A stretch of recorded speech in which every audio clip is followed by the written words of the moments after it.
Florida jury finds Alicia Andrews guilty of manslaughter in Fulio's murder. Numerous channels cover hip-hop court cases, replaying the courtroom footage and giving the highlights.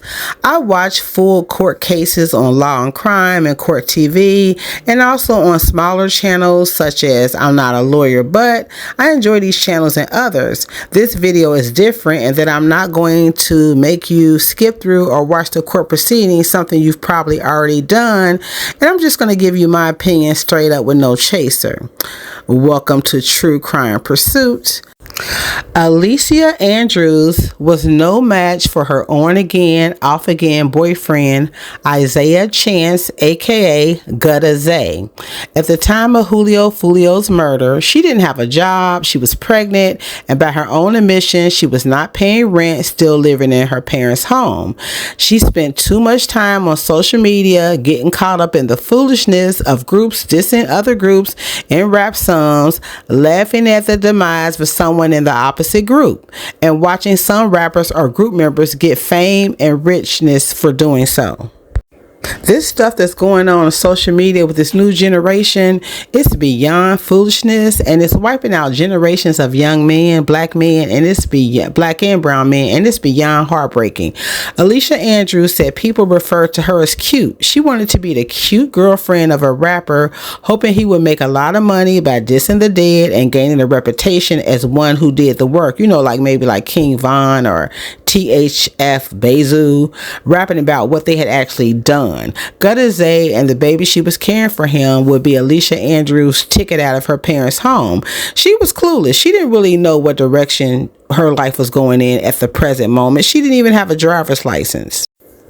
Did Andrews know her boyfriend Isaiah Chance, his cousin, in quotation cousin, Sean Gaithright, and partners Rashad Murphy and Davion Murphy were going to Tampa to murder Fulio? Yes, she did.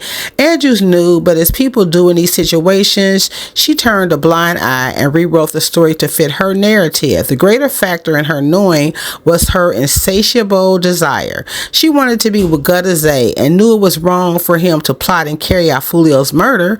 She turned a blind eye because she believed that when he got away with the murder, got rich for doing it, and bragged about it, he would take her along as his main girlfriend and his baby mama. Was Andrews a victim of Gutta Zay abuse? She is.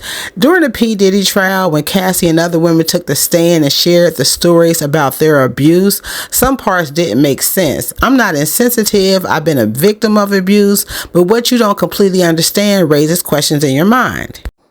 The prosecutor insinuated that Andrews couldn't be abused because she never lived with Gutta Zay, relied on him financially, and now that she is in prison, he can't get to her.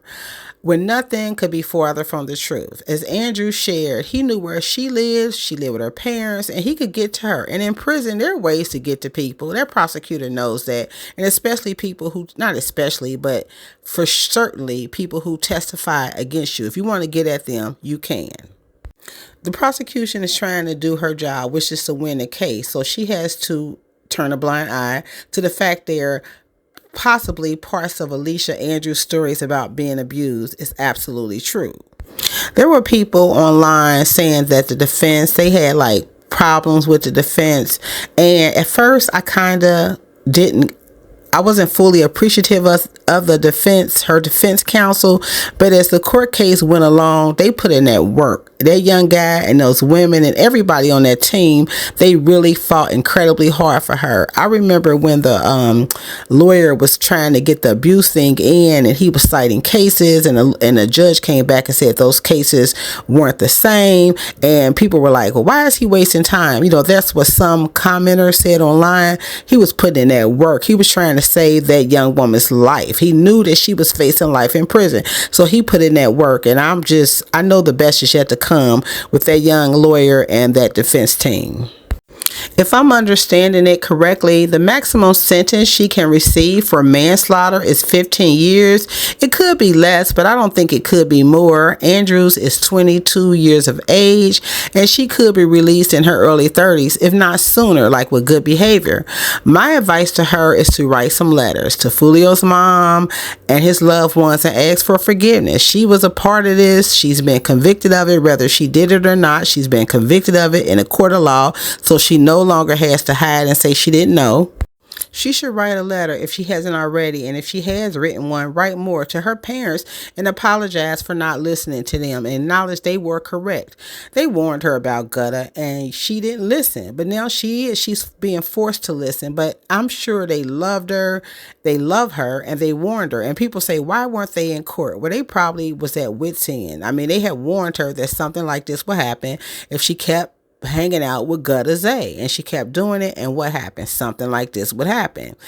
And I would say do your best to mother your child from inside the prison and seek visitation if you still have custody of your child, or if you haven't given it up for adoption. Your decision. Don't beat yourself up for whatever decision you have made. Is your child. Forgive yourself for all you have done, and from this day forward, live your best and honest life and decent life as best you can.